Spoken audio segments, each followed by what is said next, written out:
Hello दोस्तों, कैसे हो आप सब।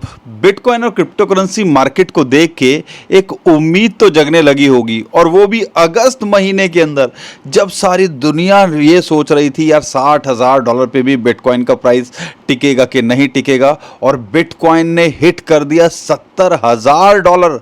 उसके पीछे रीज़न क्या है? दो तीन बड़े रीज़न है, वो मैं आपको बताने समझाने की कोशिश करूंगा ही। लेकिन इथेरियम एक दिन के अंदर ही 20% उछाल लगाना, ये कोई मजाक की बात नहीं है। लेकिन वही है ना, हमारे जज्बात ये जगाते हैं और फिर फुस कर देते हैं। क्या ऐसा तो कुछ नहीं होने वाला, लेकिन ये मोमेंटम क्यों आई है वो तो मैं आपको बताऊंगा ही। हम भी चाहते हैं यार बिटकॉइन और क्रिप्टो करेंसी मार्केट अच्छा करे। ऐसा लगता है कि बिटकॉइन का बॉटम हो चुका है $60,000 के आसपास। लेकिन भाई, हम वो दूध के जले हैं, छाछ भी फूक फूक के पियेंगे। लेकिन ये जो पुश आया है ना, ये कोई ऐसी बड़ी न्यूज़ नहीं है जिसकी वजह से ये पुश आया हो। ऐसा लगता है कि कहीं ना कहीं भाई, जो अगस्त के महीने के अंदर ऐसा कुछ होना, क्योंकि हर कोई सोच रहा था यार मार्केट नीचे जा सकती है, और एक बार को तो लगा था, झटका दिया भी था। लेकिन यहाँ पर रिकवरी देखने के बाद में ऐसा लगता है यार ये खेल ना इंस्टीट्यूशंस और बिग प्लेयर का ज़्यादा लगता है। तो सब बताने समझाने की कोशिश करता हूँ। कहाँ अब इंपॉर्टेंट रेजिस्टेंस है, क्या बिटकॉइन $80,000 को छू सकता है, कहाँ इसको फिलहाल के लिए सपोर्ट मिल रही है, और ग्लोबली क्या चल रहा है, सब बताने समझाने की कोशिश करूँगा। क्योंकि एफओएमसी के मिनट्स भी निकल के आए, उसमें तो ऐसा लग रहा था कि भाई यहाँ पर दिक्कत हो सकती है सितंबर के अंदर। लेकिन यूएस ईरान को ले लो, ग्लोबल सिचुएशन को ले लो, बिटकॉइन जो है सहमा हुआ था, गोल्ड फिर भी एक मोमेंटम में आ गया था, सिल्वर फिर भी एक मोमेंटम में आ गया था, यूएसए की मार्केट नया ऑल टाइम हाई बना रही थी। लेकिन हम, या आप कह लीजिए बिटकॉइन और क्रिप्टो करेंसी मार्केट के अंदर कुछ खास नहीं हो रहा था। तो ये एक जो झटका लगा है ना, पुश लगा है, सब बताऊंगा। चैनल पे पहली बार आए तो चैनल को सब्सक्राइब कर लो यार, कम से कम आज तो वीडियो को लाइक कर दो। क्योंकि सिचुएशन कैसी भी हो भाई, हम आपके साथ बने हुए हैं। 2000 लाइक इस वीडियो पे जो है आपको करने हैं। मुझे नहीं पता आप कैसे करोगे, हमें सपोर्ट करो क्यों, ताकि हमारा साथ बना रहे। और जब मार्केट थोड़ा बेहतर करती है तो माहौल और मूड अच्छा होने लगता है। तो उम्मीद करता हूँ आप भी थोड़ा सा अच्छा महसूस कर रहे होंगे, और ये उम्मीद जगने लगी होगी पोर्टफोलियो यहाँ पे हमारा शायद रिकवर कर जाए। लेकिन ऑल्ट कॉइन्स और बड़े कॉइन्स को देखते हैं तो बहुत डिफरेंस है। क्योंकि अगर मैं इथेरियम की बात करता हूँ यार, 20% एक दिन के अंदर उछाल लगाना कोई मजाक नहीं है। सोलाना की बात करता हूँ, वो भी अब एक अच्छे मोमेंटम के अंदर है। लेकिन ज़्यादातर ऑल्ट कॉइन्स देखते हो 5-7% ही बढ़े हैं कंपेयर करते हैं। हालांकि उल्टा होना चाहिए, बड़े कॉइन्स ज़्यादा जो है, जो छोटे कॉइन है ज़्यादा जो है बढ़ने चाहिए, ना कि बड़े कॉइन। लेकिन ये क्या चल रहा है सब थोड़ा सा समझाने की कोशिश करूँगा, डॉट कनेक्ट करने की कोशिश करते हैं। लेकिन सबसे पहले बात करते हैं ये पुश क्यों आया, क्योंकि ये बात किसी को हजम नहीं हो रही है। क्योंकि कल जो है एफओएमसी के मिनट्स निकल के आए। एफओएमसी के मिनट्स के अंदर ये निकल के आया, अगर इन्फ्लेशन या कह लीजिए महंगाई कंट्रोल में नहीं आती है, नीचे नहीं होता है, तो भाई आने वाले टाइम के अंदर इंटरेस्ट रेट बढ़ाता देखने को मिल सकता है फेड। और अगली जो एफओएमसी मीटिंग है वो है सितंबर के अंदर। अगर यहाँ पर ऐसा होगा तो ये अच्छा नहीं है, ना ग्लोबल मार्केट के लिए, ना बिटकॉइन क्रिप्टो करेंसी के लिए। लेकिन उसके बाद में भी ये एकदम से पुश आना कुछ अजीब नहीं लग रहा है। अजीब तो लगना नहीं चाहिए, क्योंकि सारा कुछ कंट्रोल आपको पता है बड़े बड़े इंस्टीट्यूशंस और ये बिटकॉइन के ईटीएफ के अंदर है। जब हमने पिछली बार $60,000-65,000 के आसपास इन्होंने काफ़ी माल को बटोरा और एकदम से $80,000-82,000 ले गए थे, हम खुश होने लगे, चलो यार रिकवरी हो गई। और फिर यहाँ पे अब $1,00,000 आएगा और फिर नया ऑल टाइम हाई बनाएगा। ये इसी साल की बात है, 2-3 महीने पुरानी चेक कर लोगे।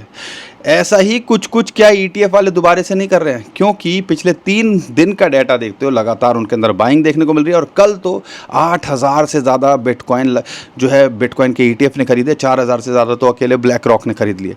और इसी की वजह से ये $7-8,000 का जो पुश देखने को मिल रहा है, या आप कह लीजिए जो आपका बिटकॉइन का प्राइस 64,000 से $6,000 का एक पुश देखने को मिला, $70,000 छू गया। उसके पीछे एक बड़ा ये रीज़न है जो हमें एक उछाल देखने को मिला। लेकिन इथेरियम के अंदर कुछ और कहानी चल रही है। आपको मैं बोल रहा था, ये बात मैंने आपको बताई भी थी, कि यहाँ पर ब्लैक रॉक की अकेले की बात कर ले, बिटकॉइन उसकी सेलिंग देखने को मिल रही थी जो ईटीएफ हैं, और लेकिन एक्यूमुलेशन जो था इथेरियम के अंदर बढ़ा रहे थे। और बड़े बड़े इंस्टीट्यूशंस का ये डाटा भी निकल गया, मैंने आपके साथ में शेयर भी किया था। इसी वजह से इथेरियम का प्राइस $1,800-2,000 पे अटका हुआ था, दोबारा से $1,500 के आसपास नहीं आया था, बिटकॉइन $62,000 होने के बाद में भी। तो ऐसा लग रहा था कि हाँ यार ये पकड़ के बैठ बैठे हैं, और जब इथेरियम को एक थोड़ा सा पुश मिलेगा मार्केट को तो इथेरियम भागता देखने को मिलेगा। और ऐसा ही कुछ कुछ अभी इथेरियम के अंदर देखने को मिल रहा है। सीधा ये पहुंच गया है भाई $2300 के आसपास। अब यहाँ पे टेक्निकली थोड़ा सा आज इथेरियम की पहले बात कर लेता हूँ ताकि दोबारा कवर ना करना पड़े। इथेरियम की बात करते हैं तो एक टेक्निकली 200 वीक मूविंग एवरेज और 50 मंथ मूविंग एवरेज की रेजिस्टेंस है $2400 से $2500। आप कह लीजिए ये एक रेजिस्टेंस है। अगर बिटकॉइन मोमेंटम के अंदर आता है, एक इंपॉर्टेंट सपोर्ट जो अभी इसको मिल रही है, या आपके लिए एक रेजिस्टेंस को इसने ब्रेक किया, अगर ये $80,000 के आसपास जाता है और इस लेवल को तोड़ता है तो हमें लगता है वो $3000 तक जाता देखने को मिल सकता है। एक इंपॉर्टेंट रेजिस्टेंस पिछली बार भी ये मिली थी $2400-2500 जब बिटकॉइन 80-82 हज़ार गया था। तो थोड़ा सा इसको बारीकली नज़र बना के रखना। ये एक बड़ा इंपॉर्टेंट रेजिस्टेंस है जो कि बिटकॉइन के लिए सपोर्ट निकल के आ रही थी ना। 50 month moving average, 200 week moving average support लगातार इस पर मेंटेन कर रहा था जो $60-62 के आसपास। सेम सिचुएशन ये रेजिस्टेंस है इथेरियम के लिए। तो थोड़ा सा अगर इथेरियम में कुछ कर रहे हो तो इसको क्लोजली वॉच करना, क्या यहाँ पर हमें जो है प्रॉफिट बुकिंग होते देखने को मिल सकती है या सेलिंग देखने को मिल सकती है, पॉसिबिलिटीज़ की है। अब बात करते हैं यहाँ पर एक तो ETF का, दूसरा होता है कि भाई जो कई बार ना शॉर्ट्स को लिक्विडेट करने के लिए 1.3 बिलियन तो 60 मिनट के अंदर ही लिक्विडेट हो गया था। और 1600 बिटकॉइन की किसी की होल्ड जो है फ्यूचर्स के अंदर थे, किसी के 500 थे। मतलब बड़े बड़े जो धुरंधर थे या कह लीजिए बड़े बड़े वॉलेट्स जिस बिटकॉइन जो लगा के बैठे हुए थे, शॉर्ट की बड़ी पोजीशन बना के बैठे हुए थे, उनको 60 मिनट में ही उड़ा दिया। तो आप कह लो ये गंदा खेल चलता है। अब इसके पीछे एक और रीज़न जो बोला जा रहा है, जो थ्योरी बोली जा रही है, जो पहले भी रिपोर्ट्स निकल के आई थी, ऐसा हुआ था कि जब ये ETF वाले पुश करते हैं, क्योंकि आपको ये मत भूलिएगा ETF वालों का भाई साहब इतने लाखों बिटकॉइन लेके बैठे हुए हैं, माइक्रो स्ट्रेटेजी इतने लाखों बिटकॉइन लेके बैठे हुए हैं भाई, यहाँ पे ये अफोर्ड नहीं कर सकते। और आपने सुना है कि बड़ी बड़ी कंपनीज़ यहाँ पे नुकसान में होती हों। भाई लाखों बिटकॉइन लेके बैठे हुए हैं, करोड़ों लाखों करोड़ों रुपए की इनके अंदर ये होल्डिंग है बिटकॉइन के अंदर। क्या ये इतनी आसानी से अपना पैसा ज़ीरो होने देंगे? ये सस्टेन तो कर सकते हैं ताकि माल जो है बटोरा जा सके, एक्यूमुलेट किया जा सके, लेकिन लंबे समय में देखोगे तो भाई यहाँ पर बिटकॉइन निराश नहीं करना चाहिए। और यही चीज़ मैं आपको बोल रहा था। साथ के साथ बिटकॉइन की माइनिंग की एवरेज जो लगभग आती है वो $70,000 से $75,000 के आसपास आती है, जो मैंने आपको बताया था। और पहले भी जब यहाँ पे $80,000 के आसपास आया था, माइनर्स ने एग्जिट किया था, क्योंकि माइन जो हम ब्लॉकचेन को सर्वाइव करने के लिए भाई माइनर चाहिए, और माइनर माइन नहीं करेंगे तो ब्लॉकचेन रन कैसे करेगी? और यहाँ पर अगर माइनर्स को अपना खर्चा नहीं निकालने के लिए पैसा मिलेगा तो वो कब तक सस्टेन कर पाएंगे? तो कई बार ऐसे ये पुश किया जाता है ताकि यार उनकी एग्जिट भी कराया जा सके, वो अपने जो माइन किए हुआ बिटकॉइन है वो सेल कर सके ताकि अपना खर्चा चला सके। तो बहुत सारी चीज़ें हैं जो डायरेक्टली यहाँ पर रिलेटेड है।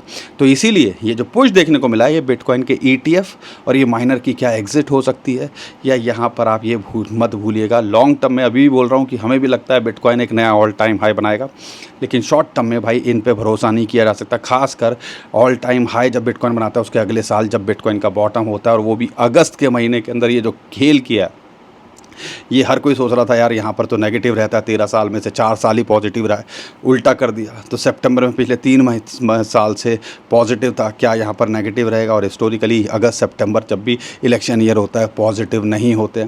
तो कई बार ये इन चीज़ों को भी, नंबर्स को भी मैनिपुलेट करते हैं, और आम आदमी को लगता है हाँ यार अब तो उल्टा हो रहा है, और घुसते हैं। तो इसीलिए मैं आपको बोल रहा था हमेशा पार्ट में सोचो, डॉलर कॉस्ट एवरेजिंग करने की कोशिश करो कि अगर ऐसा कुछ मूव आ जाए तो आपको ये ना लगे मैंने कुछ किया ही नहीं, मैं $50,000 पे वेट करता रह गया। इसीलिए आपको बोलते हैं कि जो 60,000 जो कि एक इंपॉर्टेंट सपोर्ट थी, जिसके बारे में मैंने आपको बताया भी था, 50 मंथ और 200 वीक मूविंग एवरेज, इसके ऊपर ये लगातार मेंटेन कर रहा था।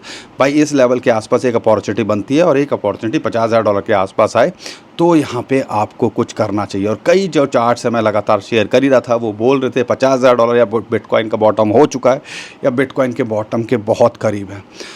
तो ये सारे फैक्टर्स हैं भाई जो हमें कंसीडर करने चाहिए, और यही चीज़ें अभी फ़िलहाल मैं लगातार आपके साथ शेयर करने की कोशिश कर रहा हूँ। लेकिन अगर टेक्निकली देखते हो तो बिटकॉइन को लेके यहाँ पर ये मत भूलिएगा, एक 200 जैसे वीक मूविंग एवरेज इसके लिए लगातार सपोर्ट और उसके ऊपर होवर कर रहा था। अब ये 200 डे मूविंग एवरेज, ये भी टेक्निकली एक बड़ा इंपॉर्टेंट सपोर्ट या रेजिस्टेंस का काम करता है, उसको ब्रेकआउट करने की कोशिश कर रहा है। अगर यहाँ कुछ दिन मेंटेन कर पाया तो आप कह सकते हो एक दूसरा मूव जो कि $73-75,000, फिर जो है $82,000 जहाँ पे $80,000 के पार, जहाँ पे 50 डे मूविंग एवरेज आती है, वो इसका एक टारगेट हो सकता है, या वहाँ तक बिटकॉइन जा सकता है, पोटेंशियल है। अगर वहाँ सर्वाइव कर पाया तो हो सकता है 2026 में ही बिटकॉइन का प्राइस $1,00,000 देखने को मिले, जैसा स्टैंडर्ड चार्टर्ड या कई और एक्सपर्ट अभी भी मानते हैं। लेकिन मैं ये कहता हूँ कि भाई हाँ यार, वहाँ तक तो नहीं, कम से कम $80,000 के आसपास देखने को मिल सकता है अगर यहाँ ये लेवल्स को सर्वाइव कर गया। लेकिन हमें भी लगता है अगर लंबे समय में देख रहे हो भाई, ये जो साल होता है बॉटम या 2022 2023, ये एक्यूमुलेशन के साल होते हैं जैसे थे, ऐसे ही ये 2026 2027 एक्यूमुलेशन के साल है। क्योंकि जब एक मोमेंटम आएगी, बिटकॉइन कब कहाँ पे ऑल टाइम हाई बना जाएगा हमें पता भी नहीं चलेगा। अभी 8-10 हज़ार डॉलर अगर एक दिन के अंदर 8-10 कह रहा हूँ, 5-6 हज़ार डॉलर एकदम से पुश मिला और इथेरियम के अंदर तो 20% का उछाल, तो आप समझ सकते हो कि भाई अगर मोमेंटम में आया या एक महीना ऐसा माहौल रह गया तो कहाँ पहुँच सकती है मार्केट। तो इसीलिए भाई विश्वास तो हम करते नहीं, ठीक है। जो कि एक और डाटा जो था मुझे लगा आपके साथ शेयर करना चाहिए। एक डाटा जो निकल के आया था, जो पहली रैली थी ना कि 2000 जो ये 63-65,000 डॉलर से सीधा 80-82,000 डॉलर्स कैसे चला गया, उसके अंदर एक इंपॉर्टेंट रोल था बिटकॉइन के ETF का तो था ही, साथ के साथ जो फ्यूचर की लीवरेज वालों का था उनका था। भाई स्पॉट के अंदर बाइंग नहीं थी। अभी मैं इसके ऊपर वर्किंग कर रहा हूँ, मैं डाटा निकालने की कोशिश कर रहा हूँ। अगर यहाँ पर हमें दिखेगा कि भाई स्पॉट के अंदर वॉल्यूम आ रहा है तो फिर एक कॉन्फिडेंस आएगा, हाँ शायद कुछ रिवर्सल हो रहा है। नहीं तो भाई थोड़ा बच के रहिएगा, मैंने आपको बता दिया, माइनर्स की एग्जिट या ये भाई ETF वालों का खेल। क्योंकि इनके लिए, क्योंकि आप देखोगे बाहर के देशों में 2-4% भी इंटरेस्ट नहीं मिलता बैंक में रखने पे या FD वुफडी पे। तो भाई इनके लिए तो अगर यहाँ से सीधा 60,000 डॉलर से इन्होंने 70-75 हज़ार डॉलर लगा दिया, यानी कि 10-20% मिल गए 2-4-6 महीने के अंदर इनके लिए, तो क्योंकि ये भाई वॉल्यूम इनका बड़ा होता है, ठीक है, इन करोड़ों की बात होती है, तो इनके लिए तो ये भी बहुत बड़ा जो है अचीवमेंट की कम नहीं होती। और यहाँ पे ये इतने में खेल करते रहते हैं। तो भाई ये सारी चीज़ें हमें समझनी चाहिए। हमारे तरह नहीं है कि 5,000 रुपये हों और ये सोचते हैं कि यार डबल हो गए तो भाई 10,000 हो गए, लेकिन हम तो सोचते हैं भाई 5,000 के लाख रुपए हो जाएं। ये चीज़ें इनके लिए नहीं होती है। ये इनके लिए तो 5-10% का खेल ही बहुत बड़ी बात हो जाती है। तो हमने हर चीज़ को ऑब्ज़र्व करना है। बाकी जो भी आ रहा है मैं आपको अप टू डेट रखने की कोशिश कर रहा हूँ। एक और चीज़ आप ध्यान रखिएगा, बिटकॉइन हो, इथेरियम हो, सोलाना हो, ये फिर भी थोड़ा सा मोमेंटम में आ रहे हैं, स्ट्रॉन्ग लग रहे हैं। लेकिन ज़्यादातर ऑल्ट कॉइन्स की बात करते हैं, अगर RWA या AI से रिलेटिव्स जो नरेटिव्स वाले नहीं हैं, आप देखो वो भी अपने अब बॉटम के पास हैं। और एक मोमेंट तो आई लेकिन 5-7% की है। लेकिन अगर आप देखो लोअर लो बना रहे हैं। तो भाई मैं अभी भी कह रहा हूँ, जब तक अगस्त सितंबर में यहाँ पे कन्फर्मेशन ना आ जाए या बिटकॉइन एक अच्छी रैली जो है स्पॉट के अंदर भी वॉल्यूम ना देखने को मिले, तो थोड़ा सा यहाँ पर बच के रहिएगा। जब भी मौका मिले, अच्छे कॉइन्स में हो, कुछ पार्ट में कुछ करना चाहते हो तो कर सकते हो। लेकिन स्ट्रेटजी हम लगातार आपको बोल रहे हैं, एक स्ट्रेटजी पे ध्यान रखिएगा। 5-10% एक्सपोजर नहीं होना चाहिए क्रिप्टो में, और उसके अंदर भी मेजरली आपको देखना है 50% बिटकॉइन, 25% इथेरियम, 25% ऑल्ट कॉइन्स के अंदर अगर कुछ हो ना हो, कम से कम आपकी सेहत पे असर ना पड़े, और कुछ हो जाए तो एक पोर्टफोलियो पे एक अच्छा इम्पैक्ट देखने को मिले। समझदार बनो, ठीक है, ये भी एक टूल की तरह है। बाकी दोस्तों, जो और अगर ईरान की बात करते हैं, अमेरिका की बात करते हैं, भाई डोनाल्ड ट्रंप की तरफ से निकल के आया कि स्ट्रेट ऑफ हॉर्मुज़ को हम अपने टेरिटरी बता दिया। वहाँ पे ईरान की तरफ से, ईरान की एक एम्बेसी का निकल के आया, कैलिफोर्निया को ईरान की टेरिटरी बता दिया। ये डोनाल्ड ट्रंप की तरफ से ये स्टेटमेंट निकल के आई है कि भाई हम जो कोई भी अगर सब हेल्प करेगा ईरान को, उन पे कड़े सैंक्शन लगाएंगे। तो ये सब चीज़ चल रही है, यानी कि ईरान और उसको लेके कुछ खास नहीं निकल के आया, तो यानी कि उसका तो कुछ इम्पैक्ट है नहीं, ठीक है। लेकिन यहाँ पर FOMC को लेके हो सकता है, क्योंकि नेगेटिव न्यूज़ आने के बाद में भी ये कोई अच्छी पॉजिटिव न्यूज़ नहीं है, उसके बाद में भी मार्केट के अंदर एक पुश देखने को मिल रहा है। तो सितंबर में हो सकता है अगर इंटरेस्ट रेट कट होते देखने को मिले, इन्फ्लेशन कंट्रोल में नहीं आया, तो यहाँ पर फिर दोबारा से इस पे मार्केट गलत तरीके से रिएक्ट करे, थोड़ा वोलेटिलिटी और देखने को मिले। जब भी ऐसा पुश आता है या जो भी होता है तो उसमें एक करेक्शन की संभावना होती है। अगर कुछ बिटकॉइन हो या इथेरियम हो 10-20% बढ़े हैं तो 2-4-5% नीचे आ सकते हैं। तो उनके लिए भी तैयार रहो, लॉन्ग लीवरेज ट्रेडिंग से दूर रहो। स्पॉट में देख रहे हो, थोड़ा लंबा समय के लिए देख रहे हो, तो यहाँ पे मुझे लगता है अभी भी, और मैं हमेशा बोलता हूँ, लॉन्ग टर्म में देख रहे हो तो बिटकॉइन निराश नहीं करना चाहिए।